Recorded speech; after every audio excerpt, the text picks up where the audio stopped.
Hello friends, मैं Bittu Tiwari. Friends, आप सभी का हमारे यूट्यूब चैनल पे स्वागत है। यदि आप चैनल पे नए हैं तो चैनल को सब्सक्राइब कर लीजिए ताकि हमारे द्वारा दी जाने वाली नए नए वीडियो की नोटिफिकेशन आप तक सबसे पहले पहुंच सके। फ्रेंड्स, यहाँ पे जो हम बात करेंगे 16 फैब 2022 का क्वेश्चन पेपर अब आप सबको भी मिल चुका है और आप सबसे भी हमें मिल चुका है। ठीक है, अब यहाँ पे जो है ये क्वेश्चन है, क्वेश्चन हमारा पार्ट बी का क्वेश्चन है। क्या है क्वेश्चन की यदि हम बात करें तो पार्ट बी का क्वेश्चन है। इसके मार्क्स की बात करें तो यहाँ पे यदि क्वेश्चन ठीक होता है तो आपको 3 मार्क मिलेगा। यदि क्वेश्चन रॉन्ग होता है तो आपका जो क्वेश्चन ठीक है उसके अंदर से 0.75 मार्क आपके काट लिए जाएंगे। ठीक है, क्वेश्चन आपके रियल एनालिसिस का। ठीक है, और इसके अंदर जो है क्वेश्चन में कुछ भी नहीं था, बट यहाँ पे क्या पूछा गया था, सिर्फ और सिर्फ आपसे लिमिट इंफीरियर, लिमिट सुपीरियर। ठीक है, अब यहाँ पे कुछ स्टूडेंट्स के माइंड में इस -1 की पावर n को देखते हुए तुरंत उनके माइंड में आया कि ये क्वेश्चन जो है बिल्कुल इजी क्वेश्चन है और इस क्वेश्चन को यदि हम इवन फंक्शन और ऑड फंक्शन के सीक्वेंस में इसको यदि हम ब्रेक कर लें और limit n tends to infinity put कर दें और ऐसा करने से इसके लिमिट इन्फीरियर की वैल्यू बिल्कुल ईजिली मिल जाएगी और इसके जो लिमिट सुपीरियर की वैल्यू है वो भी बड़े आराम से मिल जाएगी। ठीक है, तो कुछ भी नहीं करना था, जस्ट यहाँ पे क्या है जो सीक्वेंस है इसको इवन और ओड में देख लीजिए। इवन कब होगा, जब यहाँ पे n is equals to even, n is equals to even है और जब n is equals to odd है तो सीक्वेंस कैसा बनेगा। इसको 2 पार्ट में ब्रेक कर दीजिए, जब आपका n इवन है और जब आपका n ओड है तो क्या रहने वाला है। ठीक है, जब यहाँ पे n की वैल्यू इवन होगी मतलब -1 की पावर n इसको क्या दे देगा, पॉजिटिव का 1 दे देगा। ठीक है, तो यहाँ पे ठीक है, n इज इक्वल्स टू 2 देख लीजिए, n इज इक्वल्स टू 1 को ओड मान लीजिए, तो यहाँ पे क्या हो जाएगा, यहाँ पे आपका हो जाएगा 3 + 5 × 1/2 की पावर n कर दीजिए इंटू -1 की पावर n अब होने वाला है। क्या है इसके अंदर थोड़ी सी हम चेंजिंग कर देते हैं, क्या करते हैं -1 की पावर इसको n यहाँ पे कर देते हैं और यहाँ पे 1/2 की पावर जो n है इसको हमने सेपरेट फॉर्म में कर दिया। अब आपके लिए थोड़ी सी सुविधा हो गई। अब यहाँ पे क्या हो गया, जब n की वैल्यू इवन है तो ये रहा, मतलब -1 की पावर n जो है n इज इक्वल्स टू 2 पे -1 की पावर 2 आपको क्या दे देगा, प्लस का 1 दे देगा। ठीक है, हमने 1 रख दिया प्लस। अब यहाँ पे आपके क्वेश्चन में क्या किया गया था, इस तरीके की जो स्मॉल ब्रैकेट है ये डाल दी गई थी और ये डालने का मतलब ऐसा नहीं है, आपको इन सबको लेके चलना है। ठीक, तो हमने इसको जो है थोड़ा सा चेंज किया है। अब यहाँ पे -1 की power n is equals to 2 पे ये भी पॉजिटिव वैल्यू दे देगा और ये हो जाएगा 1/4, ये भी हो जाएगा प्लस का 1 और ये हो जाएगा 2/l। ओके, अब दूसरी बात आ गई कि जब n की वैल्यू ओड होगी तो सीक्वेंस क्या बनेगा।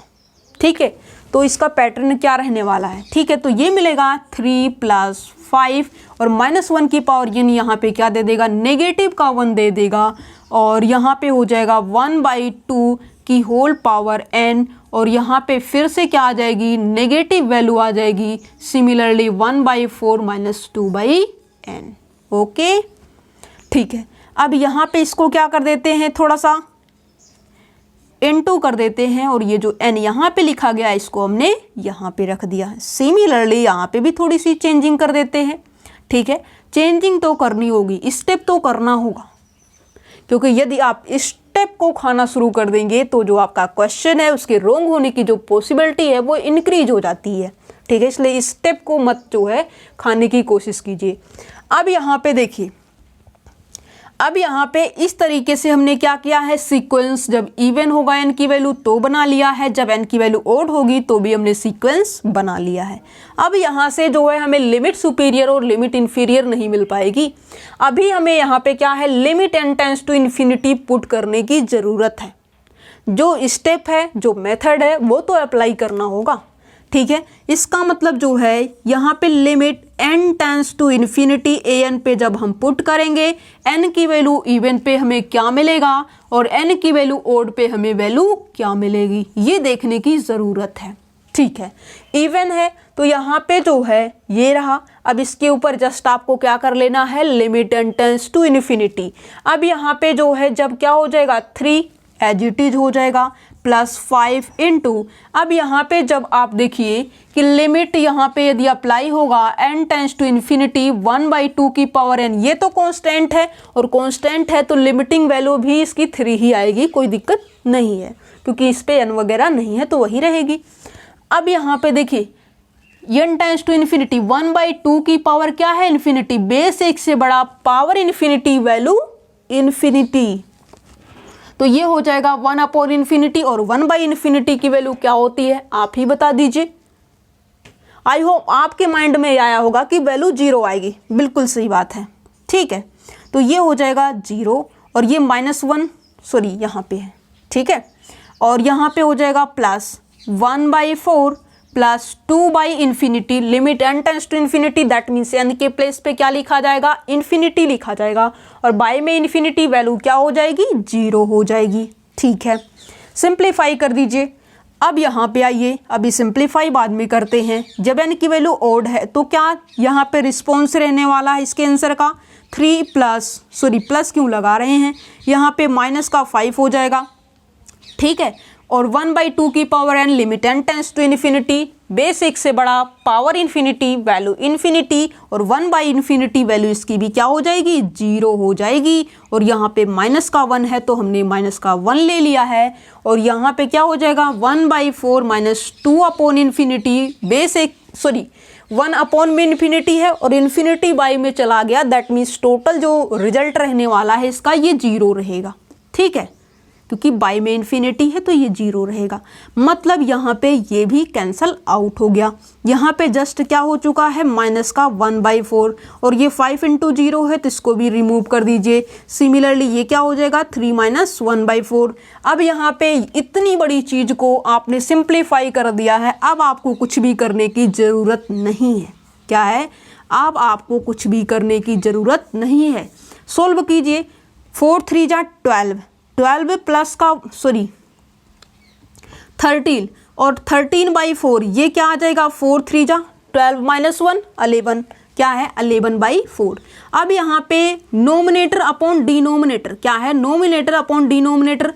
अब यहाँ पे देखिए limit n tends to infinity even odd में ब्रेक करने के बाद अप्लाई किया, जो बड़ी वैल्यू आती है वो लिमिट सुपीरियर को रिप्रेजेंट करेगी, जो छोटी वैल्यू आती है वो लिमिट इन्फीरियर को रिप्रेजेंट करेगी। ये बात आपको समझ में आई होगी अच्छे तरीके से, हमने पिछले भी वीडियोज में अच्छे तरीके से इस बात को डिस्कस किया हुआ है, ठीक है, यदि आप गौर किए होंगे।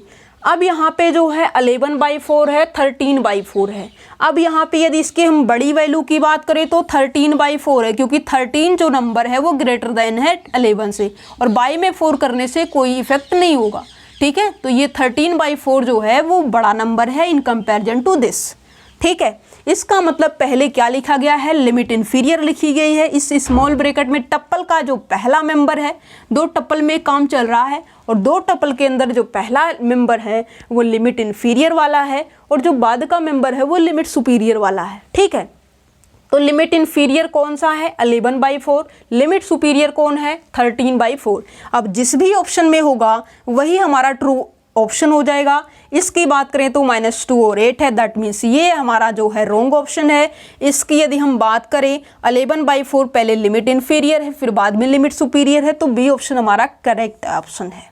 सी ऑप्शन भी हमारा रॉन्ग है और डी ऑप्शन भी रॉन्ग है।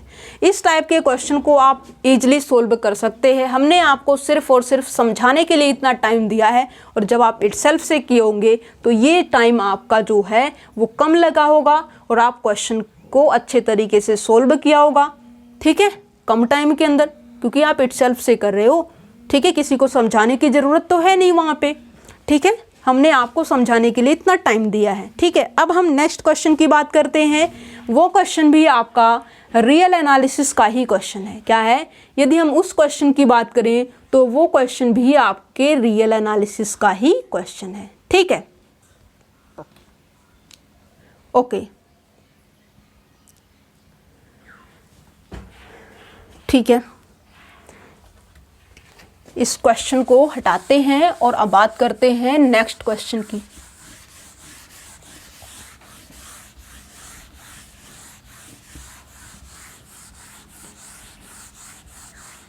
और इस क्वेश्चन में कुछ भी नहीं था। जो नेक्स्ट क्वेश्चन चलने वाला है इस क्वेश्चन के अंदर भी कुछ नहीं था, इसलिए जो है पॉसिबिलिटी है कि आपकी जो पिछले बार से कट ऑफ है वो 1-2 नंबर ज़्यादा जा सकती है।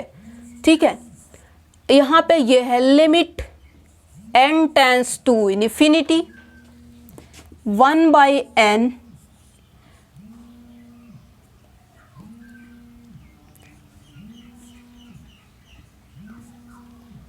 इस तरीके से क्वेश्चन आपका था।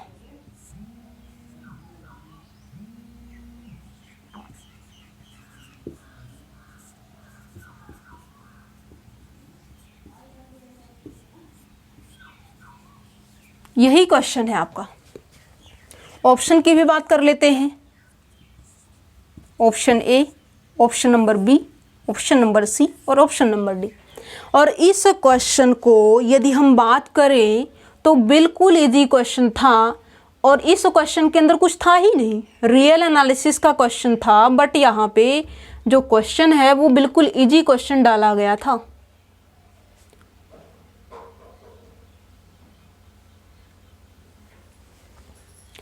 ठीक है,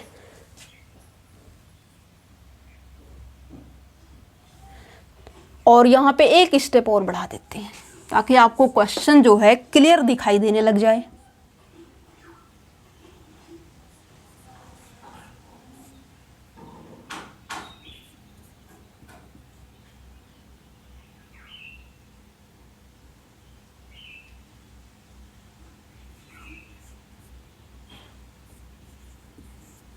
ठीक है, ये है क्वेश्चन आपका। Limit n tends to infinity 1/n 1 plus, ठीक है, 1 plus square the root 2 cube root 3।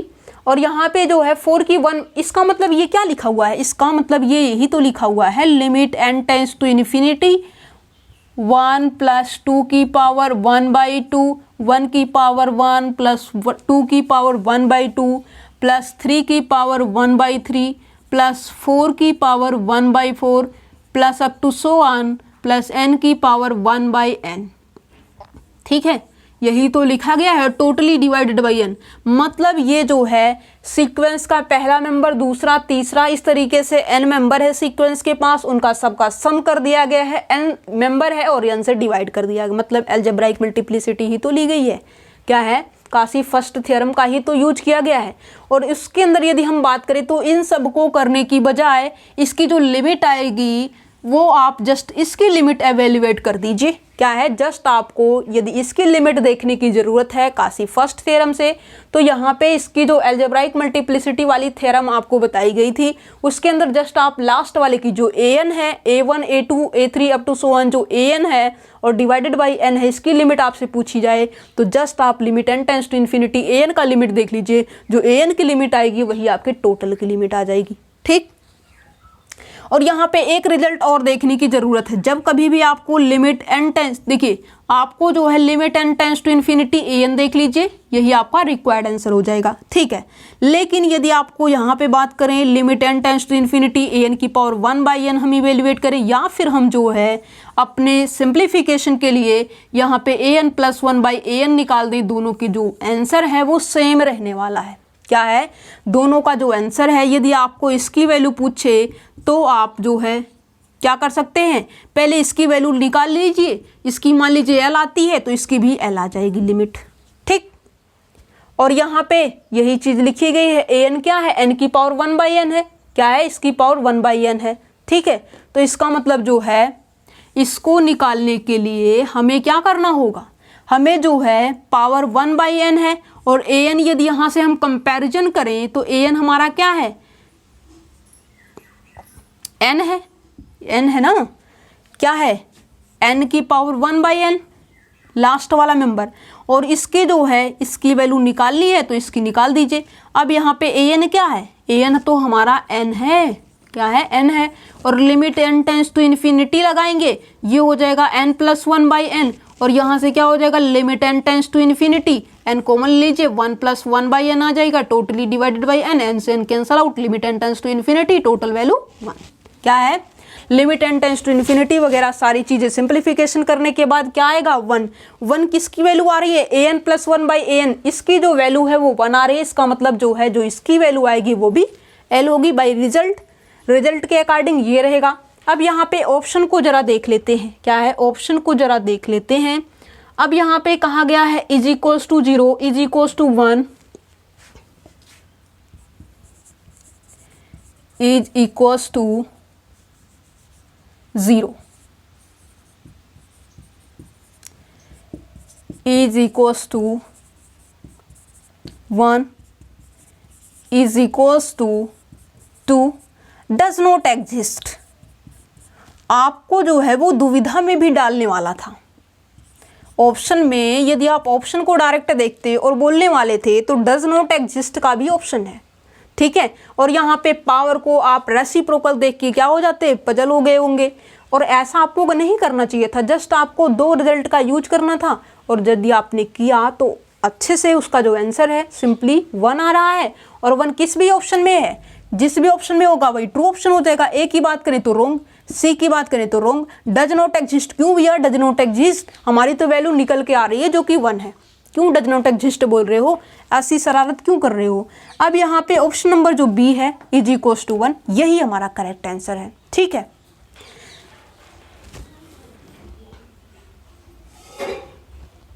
Next question देखिए,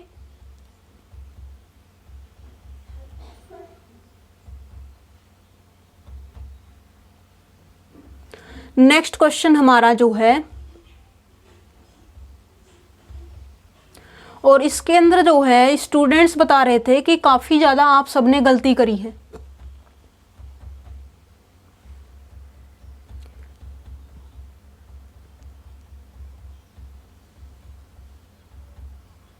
ये क्वेश्चन आपके लीनियर अलजेब्रा का क्वेश्चन है।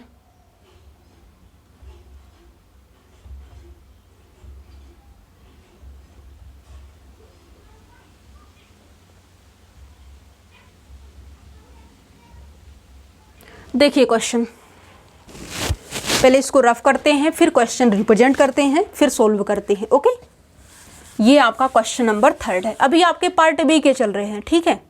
सी के भी होंगे तो क्या दिक्कत है, क्या है सी के होंगे तो भी क्या दिक्कत है।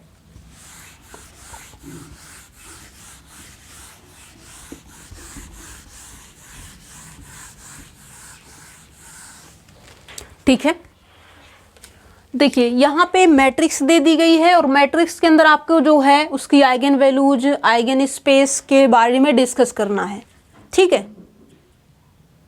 थर्ड है, ये आपके सामने रिप्रेजेंट हो चुका है। कहता है let capital M is equals to 0 -1 0 1 2 -1 1 1 3। ये आपकी 3x3 की मैट्रिक्स दे रखी है। आपसे कहा जाता है given that 1 is an eigen value of M, then which of the following statements are true. आपको फर्स्ट स्टेटमेंट, सेकेंड, थर्ड और फोर्थ दे रखी है। पहली स्टेटमेंट आपकी बोलती है कि -2 is an eigen value of M। Second statement कहता है 3 is an eigen value of M। Third statement कहती है the eigen space of each eigen value has dimension 1।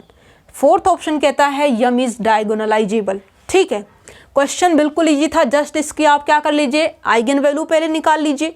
Eigen value निकालेंगे तो आपको ये आइडिया मिलेगा कि यहाँ पे इन 2 ऑप्शन में से कौन सही है कौन गलत है। यदि मान लीजिए दोनों मिलती है तो आपको डायगोनलाइजेबल चेक करने की ज़रूरत है। यदि ये 3 नहीं होंगे तब तो ये हो ही जाएगा, इसको बाद में चेक करेंगे। ठीक है, फिलहाल के लिए जो है आपको ऐसे ही सोल्व करना चाहिए था। 3x3 की है तो उसकी पहले कैरेक्टरिस्टिक इक्वेशन लिखिए। लैम्डा क्यूब माइनस ट्रेस इसका क्या हो जाएगा 3 to 5 lambda square. Lambda cube minus trace of A into lambda square. ठीक है, प्लस A11 मतलब इसके करेस्पॉन्डिंग रो डिलीट कर दीजिए, कॉलम भी डिलीट कर दीजिए। ये हो जाएगा 2 3 जा 6 और ये हो जाएगा आपका 6 और यहाँ पे माइनस माइनस प्लस का 1। ठीक है,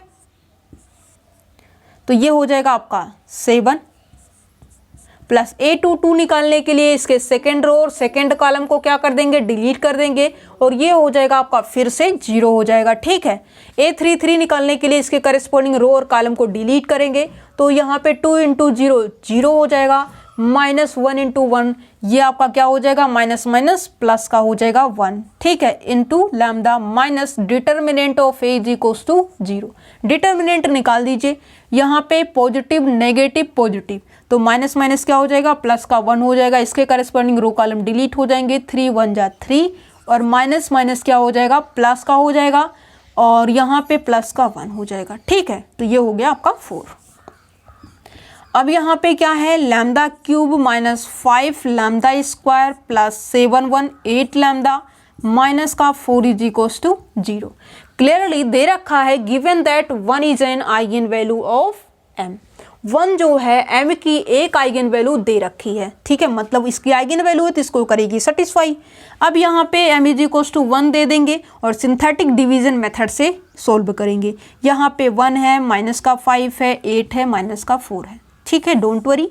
अब यहाँ पे 0 से स्टार्टिंग होती है, 1 plus 0 1 multiply by 1 1 minus 5 minus 1 minus का 4 माइनस 4 मल्टीप्लाई बाई 1 माइनस का 4 8 माइनस 4 आपका हो जाएगा 4 और 4 1 जा क्या हो जाएगा 4 4 माइनस 4 प्लस का 4 0 हो जाएगा, ठीक है। मतलब अब 2 पावर से आप चला दीजिए, फाइनली आपको क्या मिलेगा, आपको मिल जाएगा lambda minus 1 lambda square minus 4 lambda और यहाँ पे प्लस का 4, ठीक है, इज इक्वल्स टू 0। क्या है, इज इक्वल्स टू 0 ये मिलेगा। और यहाँ से क्लियरली आपको इसकी जो वैल्यू है ये क्या लिखा हुआ है, लैम्डा माइनस 2 का होल स्क्वायर, ठीक है। यदि हम इसके आइगन वैल्यू की बात करें तो लैम्डा इज इक्वल्स टू 1 आ गई और लैम्डा इज इक्वल्स टू हमारी 2 आ गई, ठीक है, 2 आइगन वैल्यू आ चुकी है, ठीक है। अब इसका मतलब जो है ये कहता है कि -2 is an eigen value of m, रोंग है।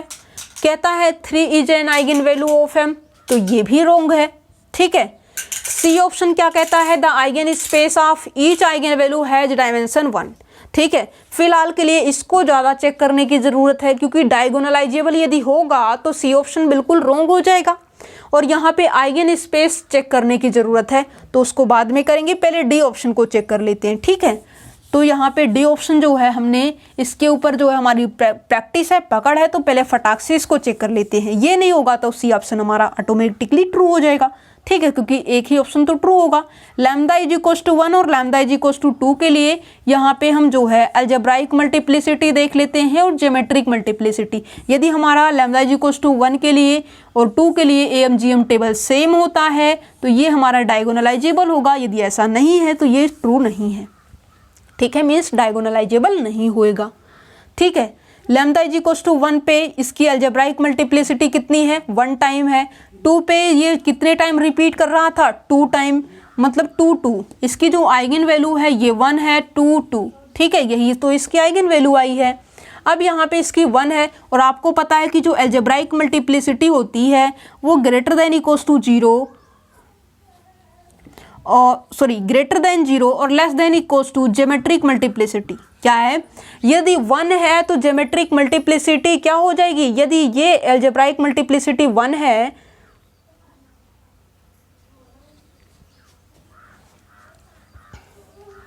हमने रोंग लिख दिया है, geometric multiplicity is lying between 0 और अलजेब्राइक मल्टीप्लिसिटी, ठीक है। इसका मतलब जो है ये अलजेब्राइक मल्टीप्लिसिटी इसकी क्या है, 1 है और 1 less than equals to 0 less than. अब यहाँ पे इसका मतलब इसकी मजबूरी है कि 0 तो हो नहीं सकता, मतलब इसे क्या होना होगा, 1 ही रहना होगा, तो ये ठीक है 1 हो गया। अब यहाँ पे देखिए, यहाँ पे आ जाते हैं। यहाँ पे आने के लिए यहाँ पे क्या है, पहले इसकी जो है हम क्या कर लेते हैं, nullity corresponding to eigen value 2 निकाल लेते हैं। तो वही तो जो है इसकी geometric multiplicity corresponding to eigen value lambda is equals to 2 हो जाएगी। तो यहाँ पे n minus rank of a minus 2 into identity, ये जो है आपकी ज्योमेट्रिक मल्टीप्लिसिटी है करस्पॉन्डिंग टू आइगन वैल्यू 2 के लिए, ठीक है। तो n का मतलब यहाँ पे 3 है, माइनस इसका रैंक a माइनस 2 आइडेंटिटी कर दीजिए, ये -2 है, -1 है, 0 है, 1 है और 2 माइनस 2 आपका 0 हो जाएगा, माइनस का 1 हो जाएगा, 1 है 1 है और 3 माइनस का 2 आपका हो जाएगा 1, ठीक है। इसका रैंक निकाल दीजिए, क्या है इसका रैंक निकाल दीजिए, ठीक है।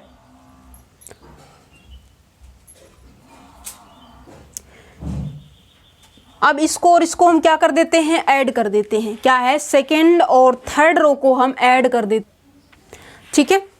अब यहाँ पे देखिए, यहाँ पे यदि हम R3 tense to R3 plus R2 करें तो यहाँ से ये किसकी इक्विवेलेंस हो जाएगा, -2 -1 0, और ये हो जाएगा 1 0 -1, और ये 1 1 2 हो जाएगा, ये हो जाएगा 1, और इसको ऐड करेंगे तो ये हो जाएगा 0, ठीक है। अब यहाँ पे देखिए, जो आपकी फर्स्ट रो है और जो आपकी थर्ड रो है, इसको यदि हम ऐड करें तो ऐड करने से क्या मिलेगा, -2 + 2 0, -1 + 1 0, 0 0 तो 0 रहेगा ही रहेगा। दैट मीन्स ये हो जाएगा -2 -1 0, और यहाँ पे जो है 1 0 -1, और ये हो जाएगा 0 0 0, ठीक है। अब देखिए यहाँ पे आई बात। अब यहाँ पे जो है क्या करेंगे, R2 टेंस टू, देखिए यहाँ पे कर देते हैं हम R2 tense to R2 + 1/2 into R1, ठीक। तो यहाँ पे ये किसके इक्विवेलेंस्ड हो जाएगा, ये आपका इक्विवेलेंस्ड हो जाएगा -2 -1 0, और फिर क्या होगा, यहाँ पे होएगा आपका 1, और यहाँ पे प्लस का 1/2 कैंसल आउट, 1 - 1 आपका हो जाएगा 0, ठीक है।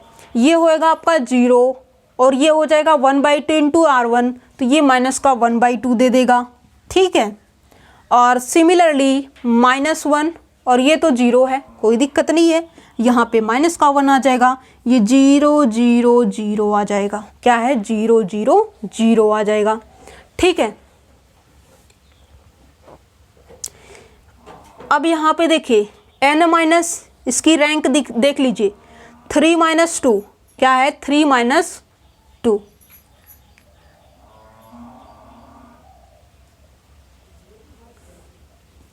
ये क्या है, 3 - 2 1, इसकी रैंक कितनी है, 2 है, 3 - 2 1, ये आ गया। अब आइगन वैल्यू 1 के करस्पॉन्डिंग क्या इसकी जो अलजेब्राइक मल्टीप्लिसिटी है और जो ज्योमेट्रिक मल्टीप्लिसिटी है ये तो इक्वल है, बट लैम्डा = 2 के लिए इसकी जो अलजेब्राइक मल्टीप्लिसिटी है और जो ज्योमेट्रिक मल्टीप्लिसिटी है ये तो इक्वल नहीं है। क्या है, ये तो इक्वल नहीं है। आई बात समझ में, ऐसा नहीं है, इसका मतलब ये डायगोनलाइजेबल नहीं होगा। बट यहाँ पे जो आपकी आंसर की है उसके अकॉर्डिंग तो आपका डी ऑप्शन ट्रू माना गया है। क्या है, जो आपकी अभी तक जो आंसर की आई है उसके अंदर आपका डी ऑप्शन ट्रू बोला गया है। बट अभी हमने आपको यहाँ पे सारा प्रैक्टिकली करके दिखा दिया है, प्रैक्टिस भी किया है, और यहाँ पे जो है आपको क्लियरली मिल चुका है कि जो m है वो डायगोनलाइजेबल नहीं है। क्या है, डायगोनलाइजेबल नहीं है। इसका मतलब जो D है जो ऑप्शन में दिया गया था उसको आपको क्या करना है, क्लेम करना है। जिस भी स्टूडेंट्स ने C ऑप्शन को पिक किया और उसका रॉन्ग मान लिया गया और D ऑप्शन तो ट्रू है नहीं, क्या है, डी ऑप्शन जो है ट्रू नहीं है क्योंकि हमारा AMGM टेबल सेम नहीं है। यहाँ पे 2 है तो इसे भी 2 होना चाहिए था, बट ऐसा नहीं है, नहीं है। इसका मतलब जो उनकी ऑफिशियल आंसर की दी गई है वो रॉन्ग दी गई है। आपको क्लेम करना है और आपको C ऑप्शन बताना है कि C ऑप्शन जो है हमारा ट्रू है। यदि यहाँ पे एक ऑप्शन तो ट्रू होना चाहिए, बट यहाँ पे क्लियरली हमने देखा कि उन्होंने क्या दिया, उन्होंने दिया कि जो आपका आंसर है इस क्वेश्चन में वो डी ठीक है तो ठीक है, बट यहाँ पे हमारी भी तो कुछ सुनी जाएगी, हमारा भी तो कुछ कहना फर्ज है, हम भी तो अच्छे से स्टडी करते हैं, आप बोल रहे हो, ठीक है। तो यहाँ पे जो है, यहाँ पे आपको क्लेम करने की ज़रूरत है। जो आपकी फ़ीस है उसको आप पे कीजिए, और डेफिनेटली यदि आपने C ऑप्शन को पिक किया है तो C ऑप्शन ही इसका करेक्ट आंसर है, ठीक है। D इसका सही नहीं है, C हमारा करेक्ट है। जो इनकी ऑफिशियल आंसर की आई है उसके अंदर जो D ऑप्शन इन्होंने दे रखा है वो रॉन्ग है, ठीक है। उसके ऊपर आप क्लेम कीजिए, ठीक है। और बाकी की जो आपको क्वेश्चन मिलेंगे इसी तरीके से क्वेश्चन को डिसाइड कीजिए कि कौन सही है कौन गलत है, क्योंकि क्लेम इन्हीं सब पे तो जाएगा, तभी तो उनको आंसर की के अंदर जो है करेक्शन करने की ज़रूरत होगी।